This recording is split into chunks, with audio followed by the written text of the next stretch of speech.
So this is the entrepreneur coming and telling us. I mean, you just need to kind of look at where the gaps or where the problems Hmm. that the society faces or the world faces in whole, and anything that comes.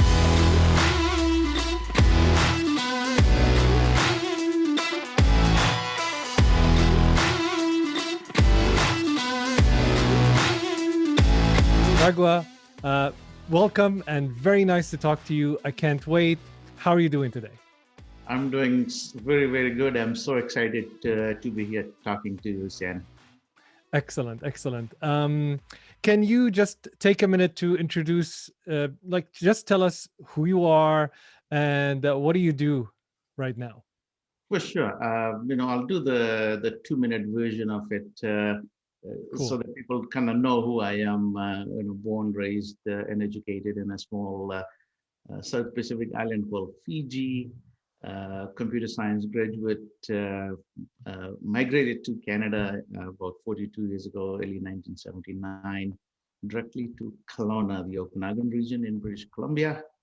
uh, Helped create the very first tech company in that particular region, and been staying here in Okanagan for the last 42 years, except the last couple of years I've been in Vancouver. But after growing and selling my very first company in 2001, I've kind of been working tirelessly here in the Okanagan to build a tech community. And I can talk about that a little later, but we've done some pretty fantastic stuff here. And ran a local accelerator called Accelerate Okanagan. Been the CEO for about 4 years there. And early 2019, so beginning of last year, I took on this position as president and CEO of Innovate BC, which is a crown agency of the province of British Columbia. And our mandate is to promote innovation and entrepreneurship in all parts of the province. So that's what I do currently. Excellent.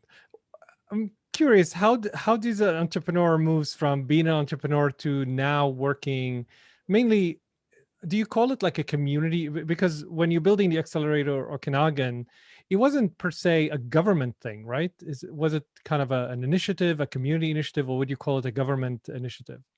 No, it was a community initiative, and luckily, in this particular region in Okanagan, there were a number of very like-minded people, and a few people that were in a similar boat as me, where we built businesses here, technology businesses in a region where typically it's uh, agriculture and tourism was sort of the main industries, and we were able to build a bit of a tech industry. So started companies here, grew it, sold it, and had two things basically, or three things. We had the means now to help out to do some of the stuff. We had the time because most of us were not totally back into building another business or new businesses, and then just starting running and growing businesses and then selling businesses. You get to meet and know a lot of people, locally, nationally, and internationally. So we had that connections as well, also connections with government, through your life's journey with building a business. So all of that kind of helped create this non-profit called Accelerate Organization. So it wasn't a government agency, it's just a non-profit local community organization, but with government support. Government were a huge support. Excellent. How is it like? What's the feeling like from um, being an entrepreneur and building companies, and now you're working in a community organization? There must be some limitations, some differences. What are the differences for you? Yeah, definitely. You hit a very good point, especially as an entrepreneur when you kind of own, majority, the whole business or majority of the business. And this is very true for all entrepreneurs that I've met. You want to get things done, so you want to make a decision and you want to move forward and just get things done. When you get into a non-profit organization or a community organization, you have to consider a lot more things. You have to consider the community, You have to consider how people will feel, how who get left behind or stuff like that. So there's a lot more consideration. So things are a little slower, but for a seasoned entrepreneur, veteran. I'm not talking about myself, but anybody that has been in the business and grown businesses, done multiple businesses. I think I'm pretty smart enough and adaptable to make sure they take into consideration those things. But it's very important to not go at the same pace for a community organization, but you still want to achieve great things just like you would achieve in a business. Yeah, it's definitely challenging. Out of working of Launch Academy, I did kind of experience that as an entrepreneur and the differences. As you built your company early on in the tech business, and a lot of things are different right now. Are you still? I mean, I know you're definitely working with entrepreneurs, trying to help entrepreneurs. Are you still in touch with what it's like to be an entrepreneur right now from talking to entrepreneurs, and what do you see are the main differences building companies back then and building companies today? I think there's a lot of differences, and I think a lot in the positive way. Mhm. If you just do a quick comparison, say 40 years ago when I was me and my partner, business partner, were trying to build this business, there weren't as much government support that we do.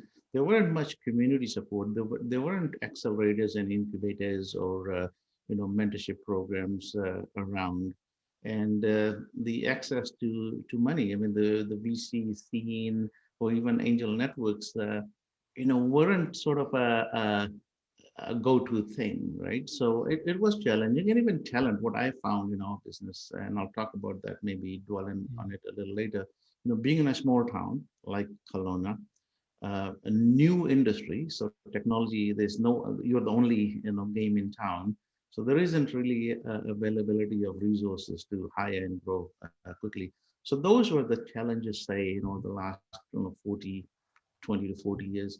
Today, and then the bigger thing was because the computers, this technology space was new. To do anything, you needed a lot of capital. Like for us to buy a computer, it's not like you can go buy, $700 Yeah, MacBook exactly. and do something.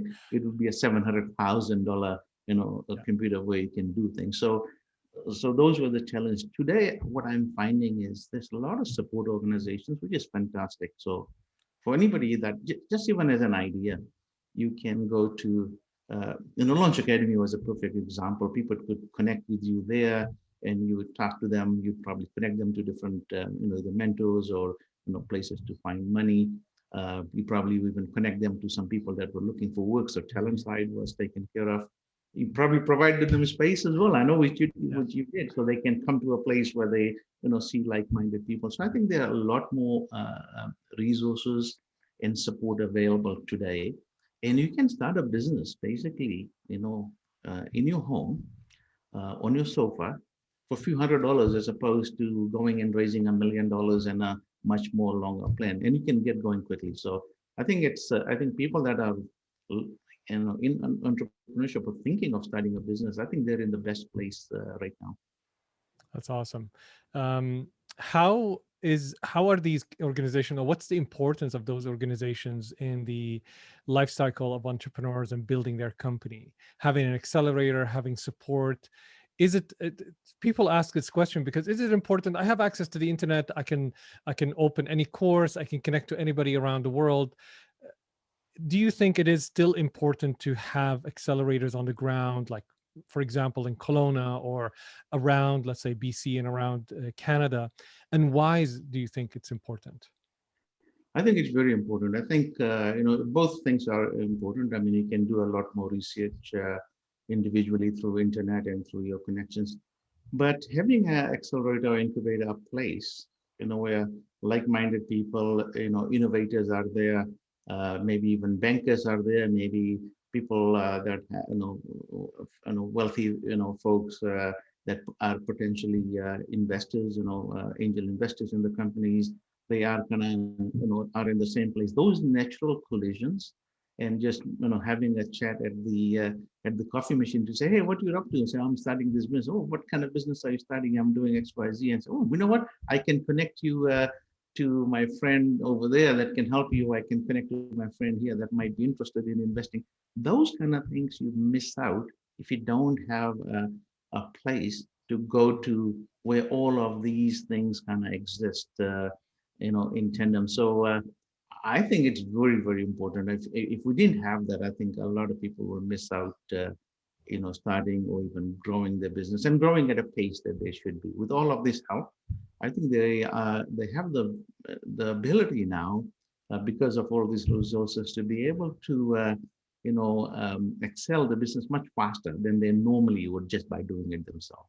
And sometimes it's important, the pace of change in technology, the way it's moving fast.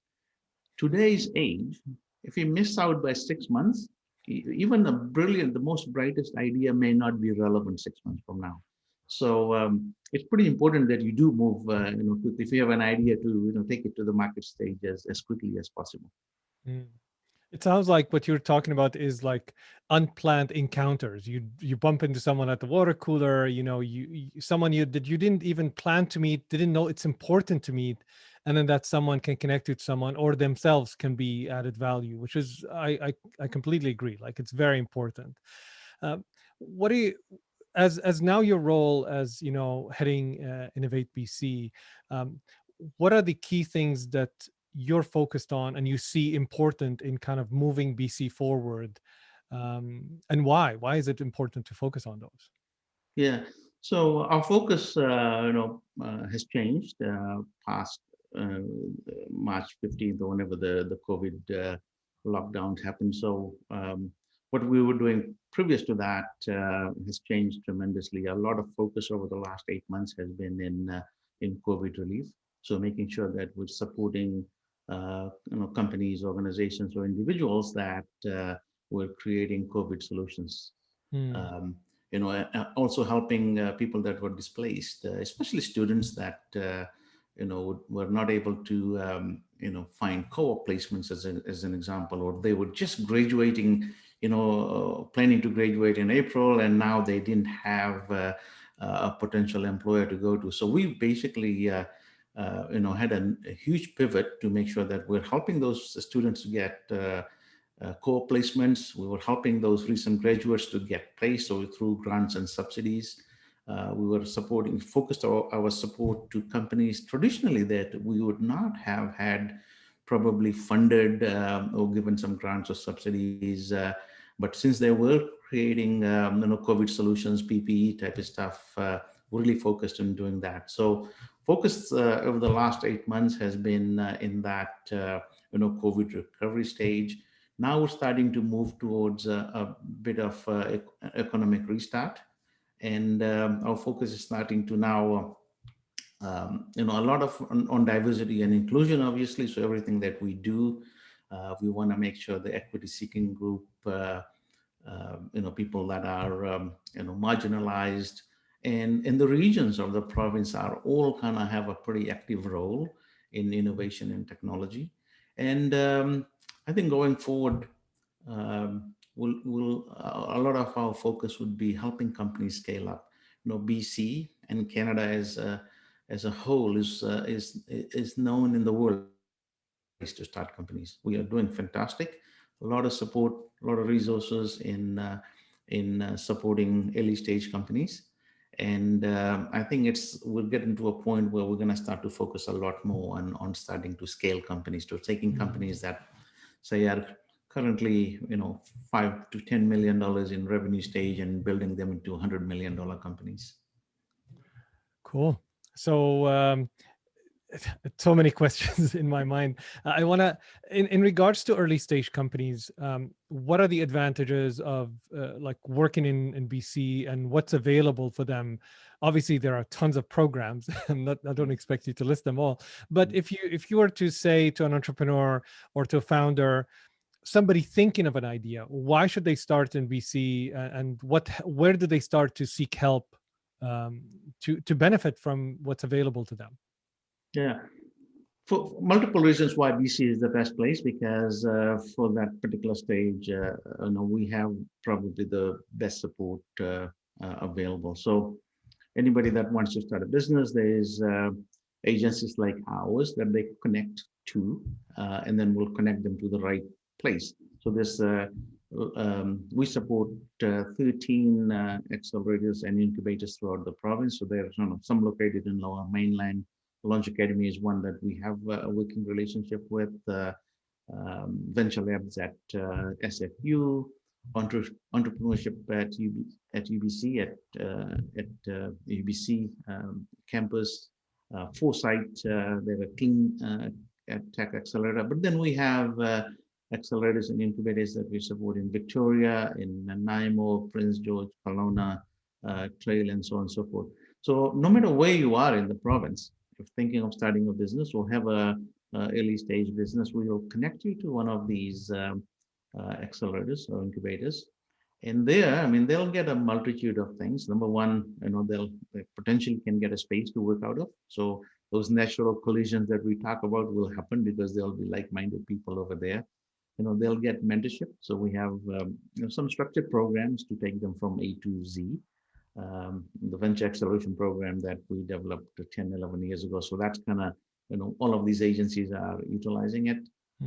They will get really good access to capital. So all of these accelerators are connected to the angel networks, to VCs. So, and government grants and subsidies as well. They're very connected. They know exactly what's out there, what may be relevant to a company. So if you're connected to one of these accelerators, they'll guide you very quickly, and they'll be very quickly able to connect you to them. And access to market as well. All of these accelerators are connected to us and to other agencies where they can actually give them some ideas about where the potential customers would be, and even open those doors for them. So, and then on the talent side, like I said, we run a number of programs where we would support employers, to hire. So if you're a new young startup company and you're looking to hire 2 people, wouldn't it be nice if for both of those hires, somebody gave you $5,000 or $10,000 each to cover the initial cost of getting them on board and training them. So that's the kind of things we do. So that's why BC I think is a great place to start. And with all of these accelerators and the network of accelerators and incubators around the province, you could be anywhere in the province, you'll still be able to get that support.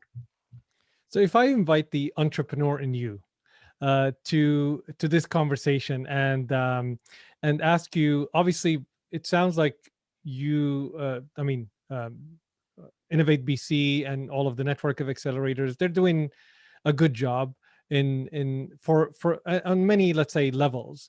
But if we invite the entrepreneur in you and you look at, let's say, where there can be a lot of enhancements and there can be like innovation even and change and future looking, what would you bring to kind of move faster? Obviously you're probably burdened with a lot of different things that you have to support. You're supporting a whole province. There's so many demands and so many competing things that you have to deliver on. But if an entrepreneur bring that focus and say, this is where we need to go, that will change everything, what would that look like? So this is the entrepreneur coming and telling us. I mean, you just need to kind of look at where the gaps or where the problems that the society faces or the world faces in whole, and anybody that comes up with an idea to solve a challenge like that, and it could be in life sciences. With COVID as an example, when we had this issue, anybody that could step up and say, I have a solution. It happened here in Kelowna, actually. There was a local company that was using saliva to test for diabetes. That's the innovation that they were happening. But when COVID happened, they said, what? We could use that similar kind of technology. Can we do some innovation to see if we can test for COVID, using saliva, non-invasive, fast, maybe the testing can be done rapidly. So that's just one example. And the environmental side, if somebody comes with a brilliant idea on some renewable energy or recycling innovation, anything like that, I think would be very well received and very well supported for sure. Yeah. That's if we bring the entrepreneur to, let's say, or we ask the entrepreneur what the innovation can they bring in general. But if I think to rephrase my question is, if we bring Raghwa the entrepreneur Yeah. to kind of innovate how these Oh, yeah. network of accelerators and Innovate BC would work, Mhm. what would you see? What would the entrepreneur in you see and kind of push for? Yeah, I would, two things I think, that comes to mind, and I'm kind of guilty of probably not making sure I'm furthering those along. Number one is to make sure that, we're forced to go faster. So there should be an agency in creating the solution or go to market. Mm, So I think if you look at our neighbors to the south, U.S. Silicon Valley, they go very fast, and they have this mentality called fail fast. So if you have an idea, go hard at it very quickly and decide if there's some legs. If not, fail fast. So instead of wasting a year of your life and wasting few $100,000, what if you just spend 3 months and a couple $100,000 and figure that, well, this doesn't have the potential, move on, pivot and do something else. So I think got that urgency part, I think, is really, I would really push for, number one. it. Second thing is the timely access to funding. I Mm, think one of the big reasons why a lot of these brilliant ideas don't get enough traction is, as an entrepreneur, they're doing all the right thing, they're moving it to a certain point, but they need the $10 million right now to really move it. And sometimes it takes them a year to get that, and there's just too much. So if I was an entrepreneur going to any of these accelerators and incubators, I mean, I would really, at least those two things I would happen, like keep me mm, accountable to make sure I'm going really, really fast and doing this as fast as I can, number one. And secondly, make sure there is timely resources available, which, money is a big thing, and talent and market is the other two things as well. So if I need access, like I built something that, Europe would be a great market, open those doors for me, like now, not a long time. Because that's the awesome. longer I wait, somebody else, I'm pretty sure my idea probably wouldn't be the only idea in the world. So the longer I take means somebody else is actually getting some market share. So I just want to move fast. I think you're spot on with this. Why do you think? Well, let's address the first one in particular. Why do you think it takes longer here? And maybe it's connected to the access of capital, but why does it take longer for entrepreneurs here to go to market? Do you notice something, because you have kind of that overview working where you work, and obviously being the organization leading the organization that you are with Innovate BC, you may see certain trends. Do you see that, and what is it, what is the reason? I think it's a little bit of a cultural issue. We're not probably as aggressive as we should be. Mm, We're generally as a country are pretty laid back, kind, considerate, and that kind of we take that in our business, and as we're doing things. So I think it's going to be a little bit of a harder. So that's the one thing that's going to be a little bit harder to change. But we don't have examples, multiple, tens and twenties of these companies that have really, quickly, grown and really flourished and become unicorns. Once we start to get that happening, I think people will get into that mode. Right now, everything is kind of slow, and it just sort of becomes a norm, right? Generally. So I mm. think we need to expedite a few big large companies, and everybody will say, well, that's the right model to go to. So we don't have too much to look up to, let's put it this way.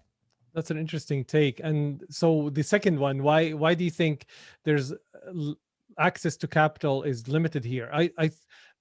And maybe a sub question for that is that I see, I mean, from my experience, it's not the lack of existence of capital, but maybe different kind of capital. Am I right in this, or what are your thoughts on that? Yeah, I mean, I don't think there is a lack of capital, but traditionally BC, I mean, I know we've been in the, in a different sector, mining and forestry, has been sort of the go-to sector, and a lot of money, gets invested in that. Now, technology is new, right? So we have My guess is, and again, this is no research or anything, any insider information that I know, but my guess is a lot of the folks with a lot of money are playing in that space where they're comfortable. This is sort of a new thing that it's they don't know about. It's kind of a little different. So not too much money is coming into the tech innovation space. That's one of so it's not the lack of money. There's a lot of money. It's just not been moved into this Mm, space. And then secondly, people that know this space, like the venture capitalists that would have analysts and really get to know the space. We have very limited amount, but things are changing over the last, I would say, 5 years. There's a huge progression of new venture VCs coming into town. The provincial government had set up the $100 million tech fund. I mean, that has done some positive things, while they co-invested with other VCs into BC companies, which allowed them to give exposure to BC. The current government announced a $500 million strategic investment fund, and that should be ready to go early next year.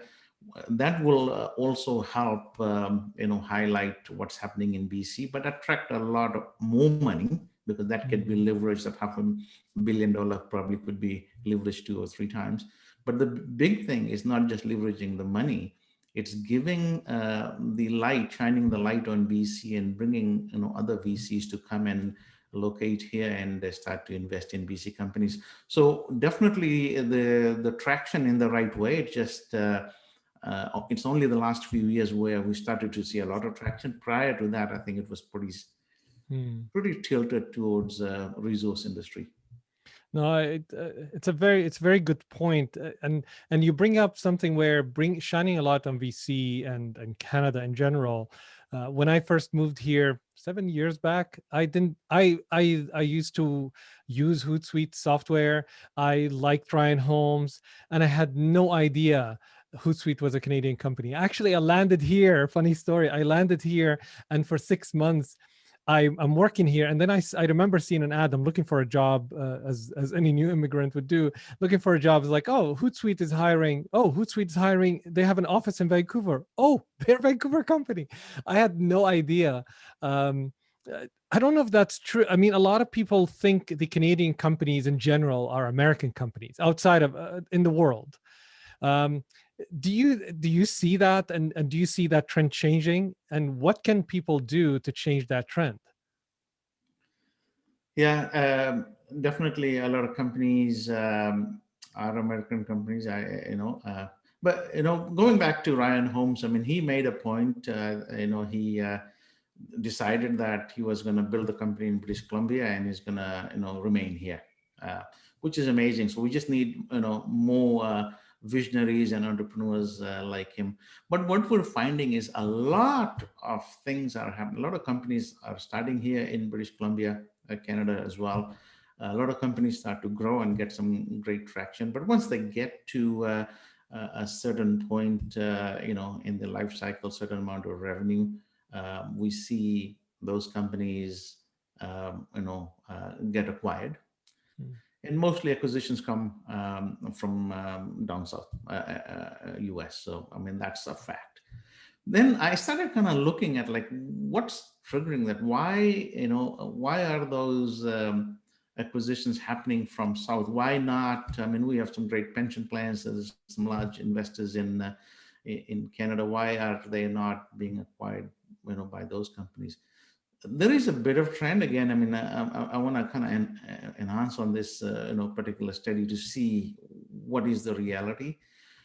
But if you take 10 companies that are starting to progress, and they need Series A, which is between, say, 5 to 10 million, or Series B, 20 to $15 million in investment, most of these companies get that initial funding from US VCs. mm, So they get that first tranche of, say, Series A, $5 million, and they start to grow, and they get really good traction.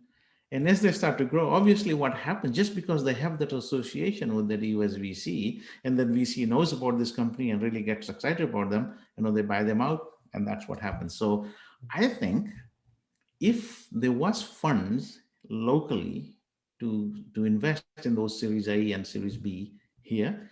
I don't think those companies will ever get acquired by U.S. companies. I think they will continue to remain in British Columbia. That's why I'm very excited about this Mm, $500 million strategic investment fund.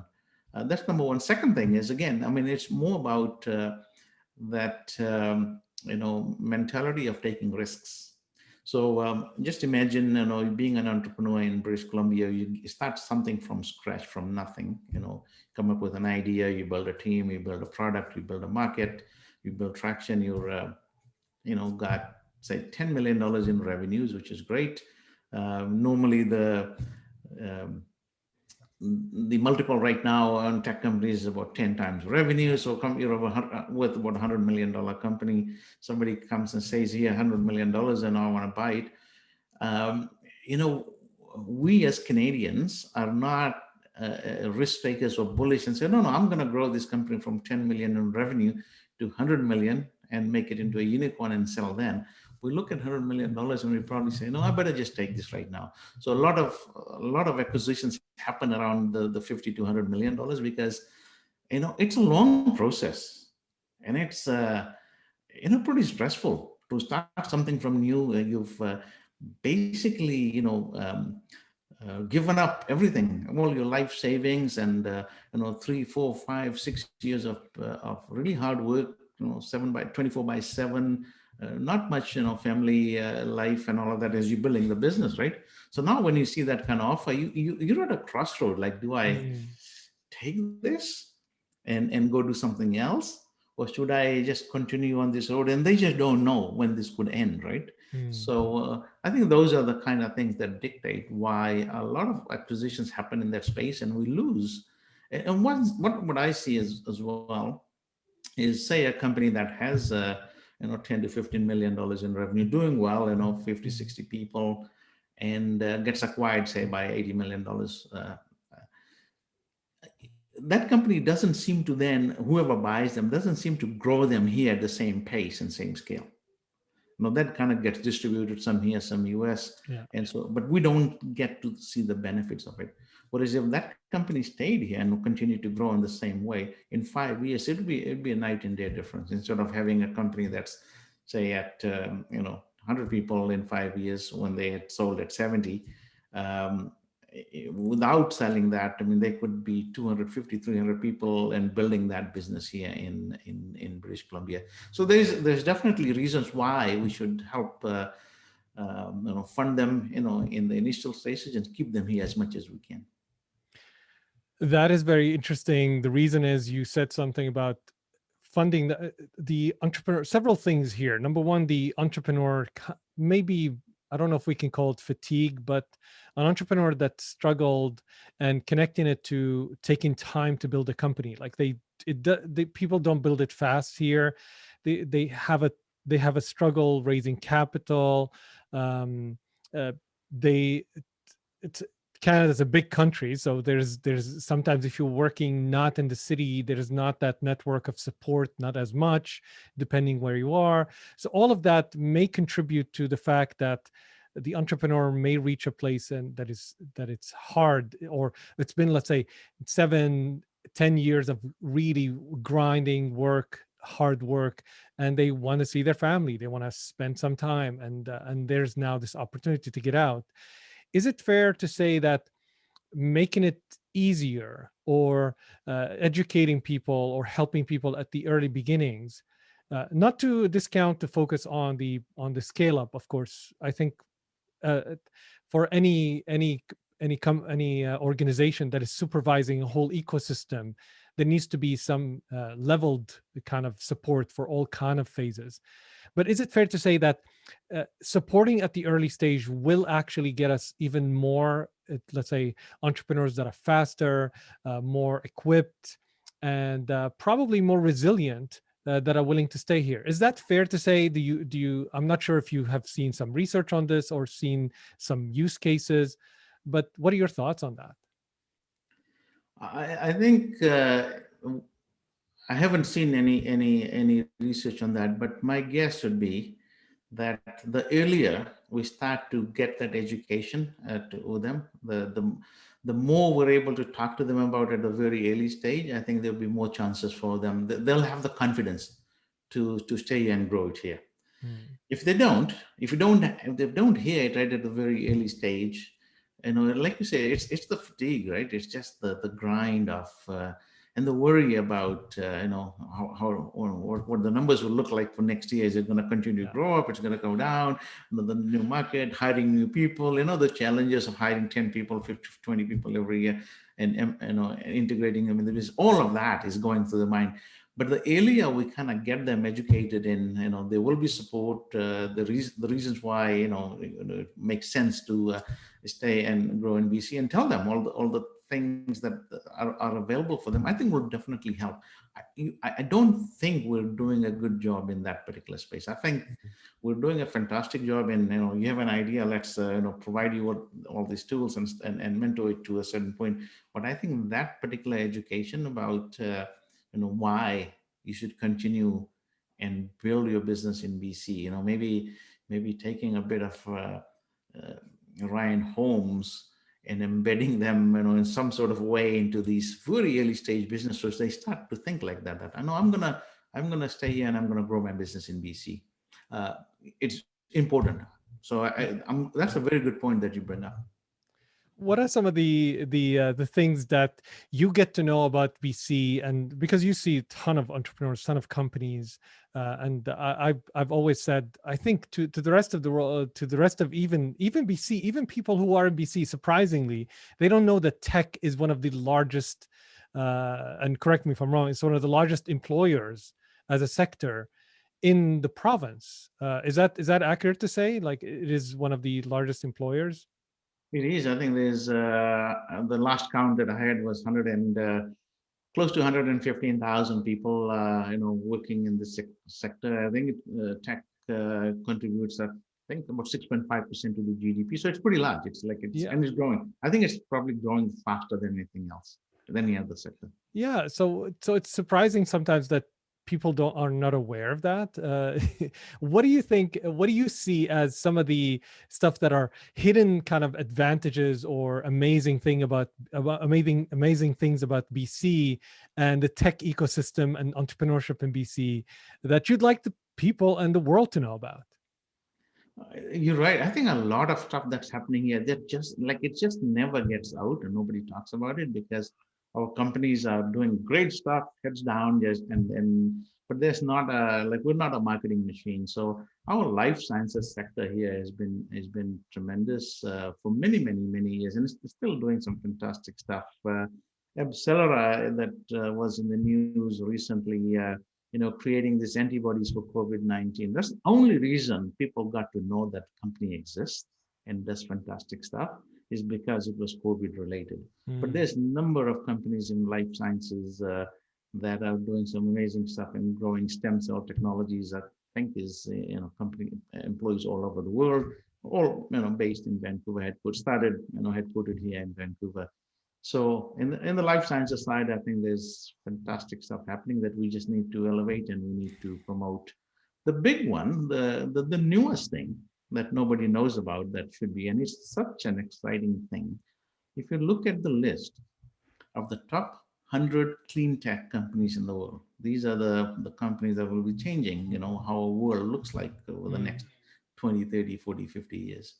13 of them are based in British Columbia. Oh, wow. 13% of the world's top clean tech companies are based in British Columbia, but nobody, mentions them, or no, we don't hear about those in the news. So we just need to, in that space, in the clean tech space, people that know their space kind of know it. But outside of that, not. I mean, carbon engineering based out in Squamish, they have. Some world-renowned investors. I think Jeff Bezos, you probably know, he owns a company called Amazon. He's invested in in carbon engineering. Bill Gates, I think, invested in one of them as well. General Fusion. There's many out the top. Like I said, we are the leaders in that particular space. It's just it may not be as well advertised. BC is doing Mm. some in the AI, which is one of the newer industry newer technologies. we have some of the world's best resources here. And that space, I think, I know Montreal is always in the news talking about how they're the world's hub for AI, but Vancouver is not behind it. British Columbia is not too much behind. We have some amazing talent here, some great companies, Incubate, and some other ones that are really, growing in that space. So there's a lot of these kind of little, different sectors that are growing here. We're just not bringing them out to the world and advertising that, hey, this is what's happening in BC, and we need to do that. So. Yeah, indeed. When you said something about clean tech, I couldn't help but link to, you said you're originally from Fiji, and there was, I think, unfortunately, there's recently a typhoon there, or like Last week there was yeah, there was a huge cyclone that cyclone, yes. there were a couple of people dead and a lot of damage as well. Well, I hope your existing family. I mean, do you still have family there? I still have family, a lot of relatives, and thank God all of them are safe. Some of them have damage, but generally all of them are safe. Thank God. That's really good.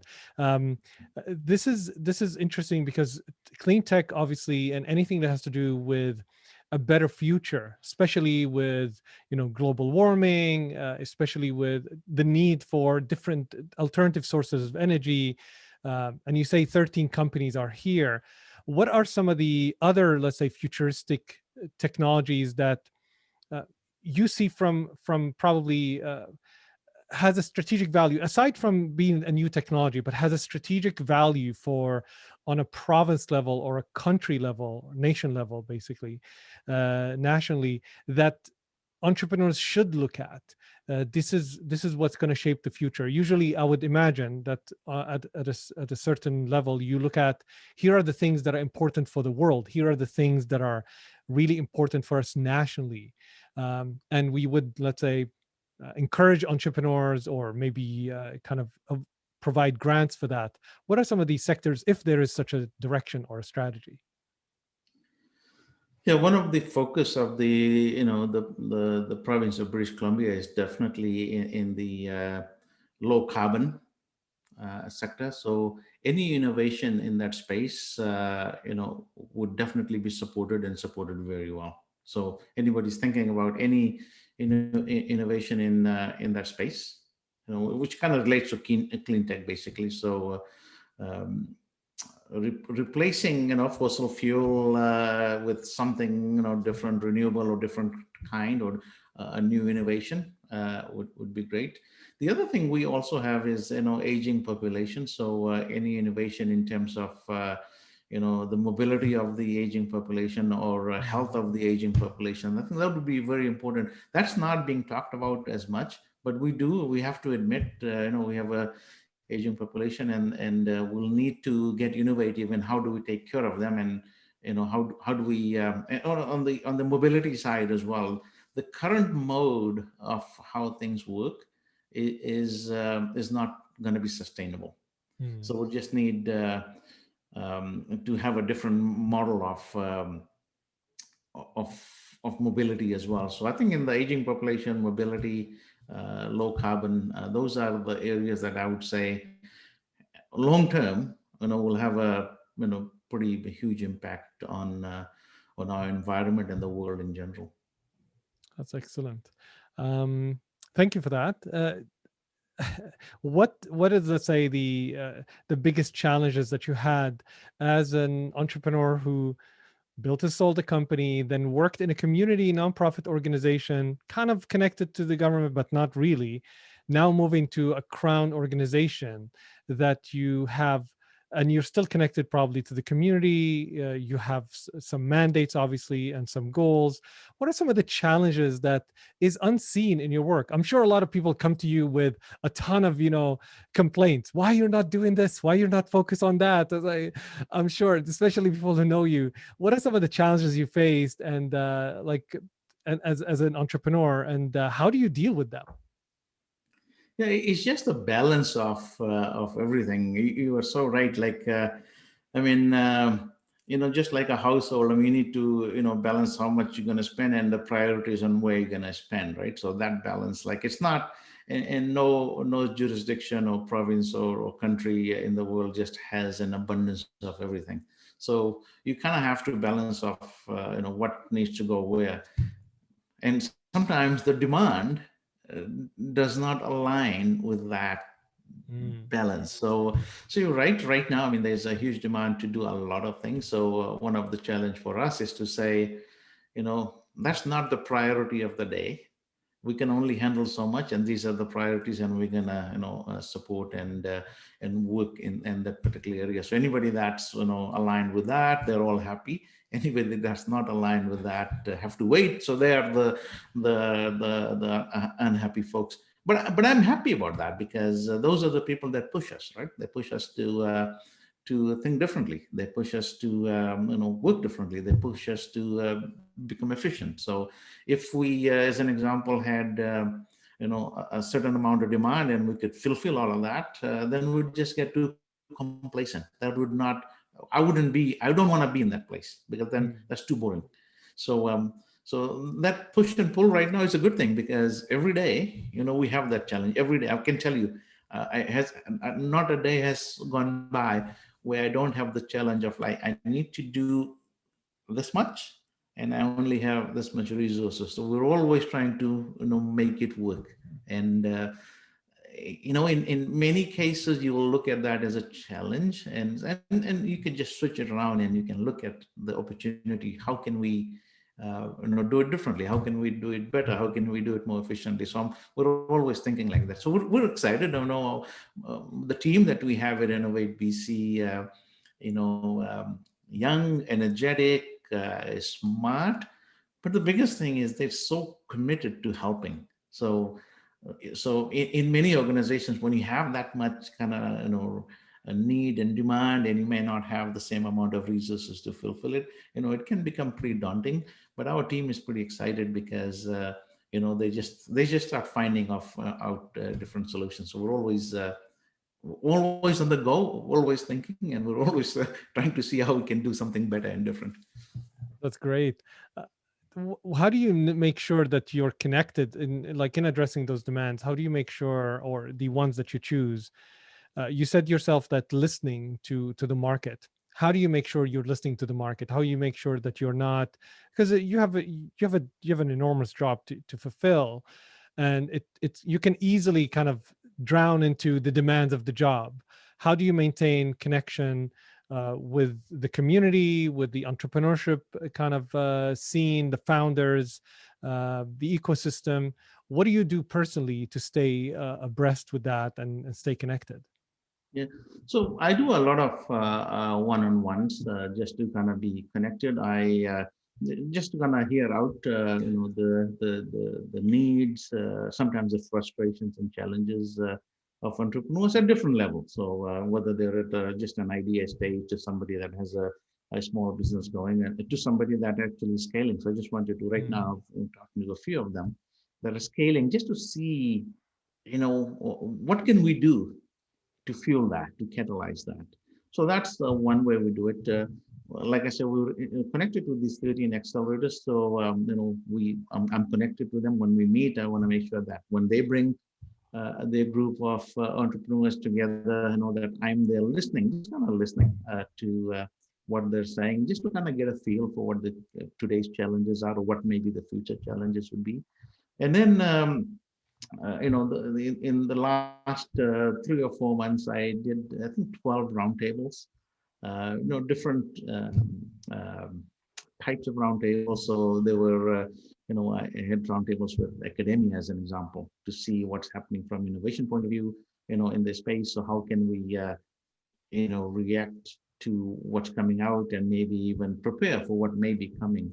We roundtables with small businesses, so like 20 small businesses, just kind of learn and listen to them and learn and see where they're going, and what, if we're doing everything good, perfect, check it, and go to the next one. We did roundtables with medium-sized businesses. Then we did roundtable with very, very large enterprises like the Taluses, Rogers, Amazons, and Microsoft. Going to bring them all in the room and say, you're all in BC. How can we help and support you to, to grow and in bigger, and how can you play a part in the community? So that kind of roundtable. We did so 12 in total, various ones. Some of them were pretty sector specific too. We brought clean tech companies and just talked about that sector. We brought AI. We brought the life sciences together to look at. So just very many different sort of combinations of folks just to kind of listen. That's how we get ideas of what they're feeling today and where they're planning to go, because we need to be kind of in sync with them, and we need to be a step ahead, and kind of listening to them can helps us prepare and do what we need to do.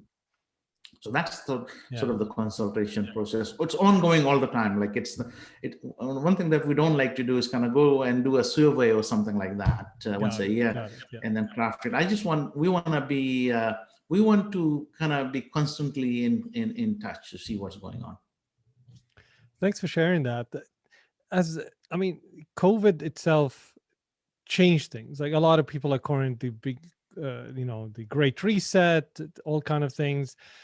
Tech businesses in general have been probably some of the benefiters of COVID, mainly because it's easier for a tech business to go remote. They've probably been able to hire people from all over the place. They cut down the cost of offices or something like that. Obviously, it's different for each business. But some of the most devastated sectors are the sectors like restaurants, coffees, small business owners. What do you see for those kind of businesses moving forward? Obviously, we hope the pandemic finishes tomorrow. But the reality is, even with vaccines and stuff, it's going to have massive ramifications. And it's not like the economy is going to reset and come back again just as easily. A lot of people, unfortunately, lost their livelihoods, their businesses. What are your thoughts on this? And how do you see tech businesses, tech business leaders, ecosystems helping and collaborating? Because we're not separated from this community. These are our friends, our brothers, sisters, many people that we kind of live around. Do you see those conversations coming up in those roundtables when you're talking to tech businesses? And how do you think the tech businesses can actually work symbiotically and help the community? You were so right. The tech sector has been pretty resilient through all of this. Over 80% of businesses have not, in the tech space, have not, in BC anyway, have not laid off people, which is fantastic. And there's 15% of companies that are hiring and growing faster than they were growing pre-COVID. So all good, tech sector has been very resilient. But really, for me, the most exciting part was how tech sector stepped up and started to help other industries. So they basically took the technologies that they would have never thought of and started to look at other sectors in British Columbia and say, you know what, I have this solution and this is going to help you in this pandemic. You can't be open, but you can use this technology to continue to do business in some sort of way. So as an example, right now, actually, Innovate BC is running a program where we're going to take, I believe it's 3,000 Main Street businesses. So these are mom and pop shops like spas and restaurants and hair salons and so on and so forth. That when we had a full lockdown, they couldn't do any business. And if they didn't have any digital presence, they couldn't. So this particular program will help those Main Street businesses do an assessment, see where they are. Do they have any digital presence or not? If they have a website, if they have these service, online service mechanisms, booking, reservations, and service pickup and delivery, fine. Check it off and say you're good to go. Maybe provide some advice on how to advertise, do some digital advertising with the social media, whatever, so they continue to remain in business even if there was a full lockdown. The ones that when we do an assessment that they don't have it, we create a roadmap for them to say, you need to have a website, you need to have a reservation system, you need to have a delivery system, you need to have a marketing way to for people to know that you're open and what times you're open, that you have a website so they can go and do the booking and then the pickup or delivery side. So we're helping that right now, and we're helping that with the help of the tech sector. So these guys are stepping in, saying, I have this technology, I have this technology, I have this resource, taking all of that and helping at least as a pilot right now, 3,000 Main Street businesses in all the regions of the province.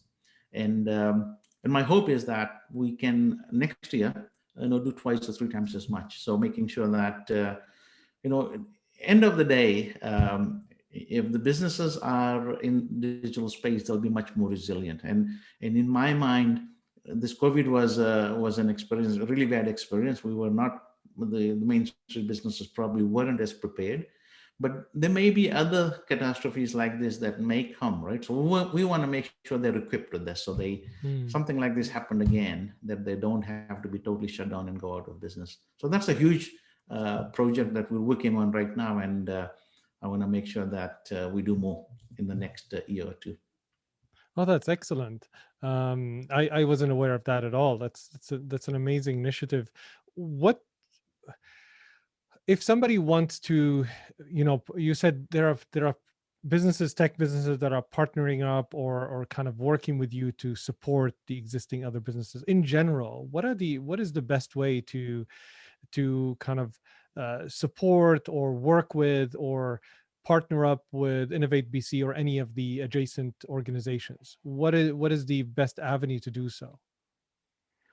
Well, depending on where you are, I mean, if you are in the regions, one of the regions, say in Okanagan or Kootenays or Kamloops, you can connect with your local accelerator. And assuming you're a business that, tech business that, can build websites, just a simple example. Let's not get very complicated here. You can connect with them and say, look, here we can, we can build websites, and then they can give them a deal, so better than what they would normally charge in normal times, or they can work out something of that sort. Digital marketing, so if you're in Trail and you're a digital marketing company, you can connect with a local accelerator and say, "Here, we're here. We want to help." And a local, they can just do the local community there, or they can then connect to a larger community, like the whole BC community.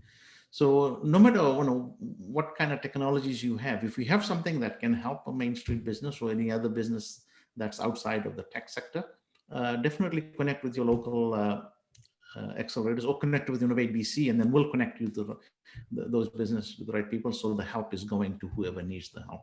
And the sooner the better. That's awesome. So for sure, I'll put the word out. A couple of last questions, because I know also I want to be cognizant of your time. The biggest thing that hit me when I landed in Vancouver, and in general when I go around BC and actually in Canada, that how much people want to help. People are always willing to to mentor, to guide you, to help you, to point you in the right direction. Um, would you say that's a general trend? Would you agree that's a general trend, let's say, of the ecosystem? And how can, let's say, we build on that tendency or desire to help? What would you want? What is your, let's say, request from people who are likely to become community leaders or likely to help the community? What would you ask them? What would you recommend to them to do? Yeah, it might be a West Coast thing. Again, I mean, having lived in British Columbia for all my adult life, 42 years that I've been in Canada, I find that our community, I'm talking about BC community, are so willing to help. I have never found anybody right now that I've reached out to that said, "Oh, I don't have the time, or I don't want to help." Everybody is basically, makes time. Even if I know, I've connected with some people that have been amazingly busy. But they've always given me 15 minutes to say, "What do you want? How can I help?" So, which is amazing. That's a huge positive thing that we have, and I want to make sure that that continues. Now, as far as how can we continue to build on that, is just the same thing. I think we just need to. There are groups, there are agencies that are always trying to do the right things, trying to help, and then we just need to make sure that people are connected to them and are a little bit kind of proactively tell them what they were able to do, and then we utilize those services in the right way. So if somebody comes to me and says, "You know what, I have some time, I can, and I have this particular skill set, and I'm willing to help," I want to make sure I take that, and I want to make sure that I connect them with those people or organizations that can utilize that right away.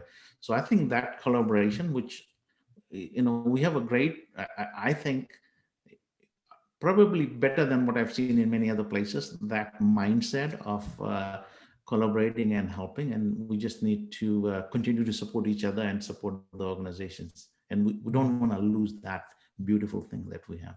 100%, 100%. What would you say are the key things that help you take things, ideas, or programs like that come up, whether from you or from the team, to make them a reality? What are some of the key components from your perspective that it has to be there to make an idea a reality?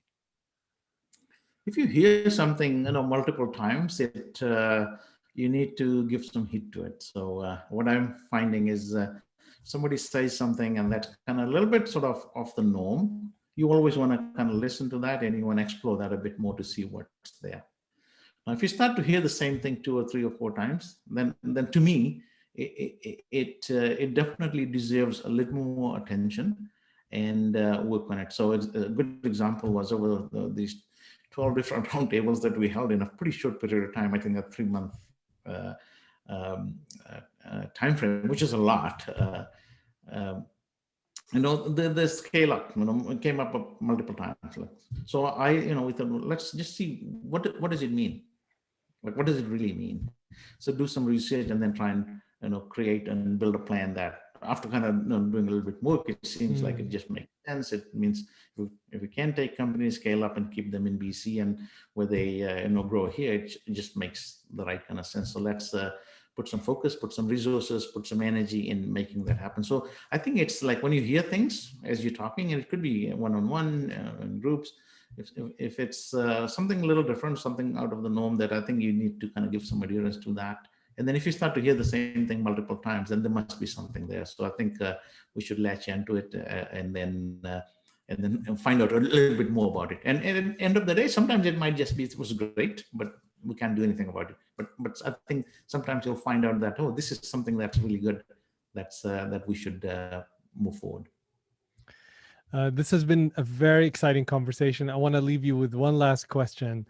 What would be your time-tested advice to kind of well, actually, I have one. If you have the time, I have one question I want to ask you very much.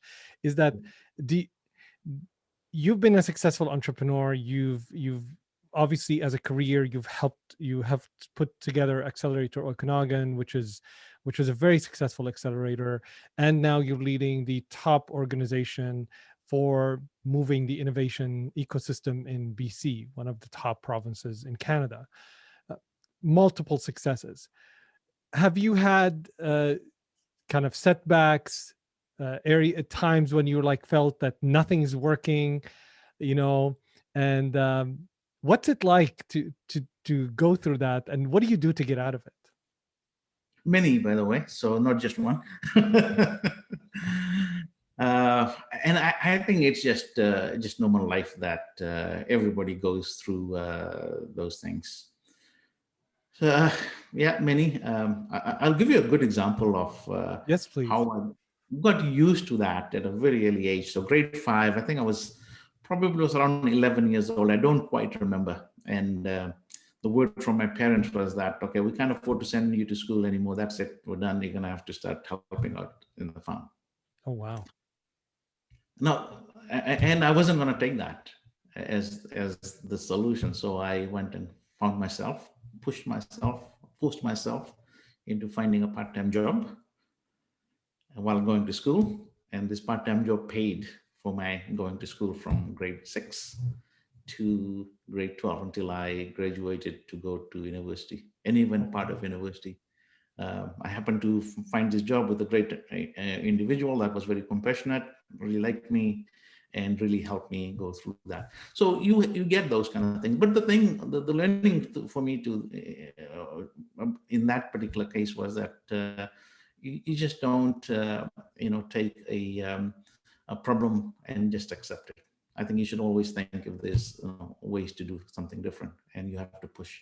You have to be resilient. So, and I was I probably tried multiple times. And even when I did get that job, 7 times the guy had said no. And I said at the end, basically, and I was so irritated. I said, no, you can't say no. I have to work. I just have no other choice. And the guy said, oh, okay. So I think it's resilient, right? You just need to, if you want something and if it's the right thing, obviously, that you just you need to push for it. You need to, there's always disappointment, but you have to balance that. You get disappointed for a short while, but then you need to pick up and you need to, so, and that goes to focus, right? If you're not focused, you can't do it. So that was just one example of how at very early age, I had that, issue, rejection, or whatever you call, and then had to work my way out. But more so when you're doing a community, like when you're running your own business, you're kind of in control and you can do a lot of things that you want. And and areas where there is a lot of challenge, you can kind of have a different way to get things done. But when you're doing the community work, it's much different. So again, I think you just need to be, open-minded. You need to be compassionate. You need to listen a lot. And then I think you still need to be resilient in communicating back. If you believe in something, it's not that I want to do this. I want to do this because of these reasons. And you'll get a lot of roadblocks. But eventually, people, if it's the right thing, people will buy into it, and you start to build some momentum, and things work.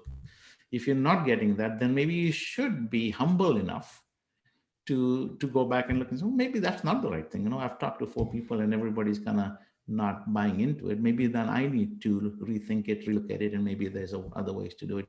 So I think, if you have all of those qualities, like, you need to be humble. I mean, you're gonna, if not, this is gonna be pretty tough. I think mentally it's gonna be very, very tough. So you should be willing to look at things that you may not be the best things in sliced bread, that your ideas is probably not the most brilliant idea in the room. But as long as you're willing to kind of, accept that, adapt that, change, I think things are good. So a lot of disappointment over the way, but you just kind of, be focused and regroup and go again. Thank you very much, Raghwa. I really enjoyed the conversation. Thank you for taking the time. A lot of gems there, a lot of great things. And I look forward. There's so much more I want to ask you. So I look forward to another conversation. Hopefully I'll get you on again and talk even more. Any last words you want to say? No, I think thanks for doing this. We're living in the best part of the world. British Columbia is one of the best provinces in Canada, and to be able to do what we're doing, I just feel like I'm so blessed. And then meeting the people like you that are so, that have come here and are so committed to helping this community, and just kind of aligns with all of the things that I've been doing. So this is great. Really. I really enjoy doing what I'm doing. I get up every day and I'm, just kind of excited about what the day could bring, how I could help, and the stories. I talk to people on a daily basis, and they tell them a bit of the frustration. I feel it when they talk about some of the successes they have had and how we've been able to change a little bit of their life or their business. It's pretty exciting. I just want to do more of that. So the only thing I can say is, I'm very blessed. Thank you, and all the power to you. And I wish you all the best on the next kind of adventure.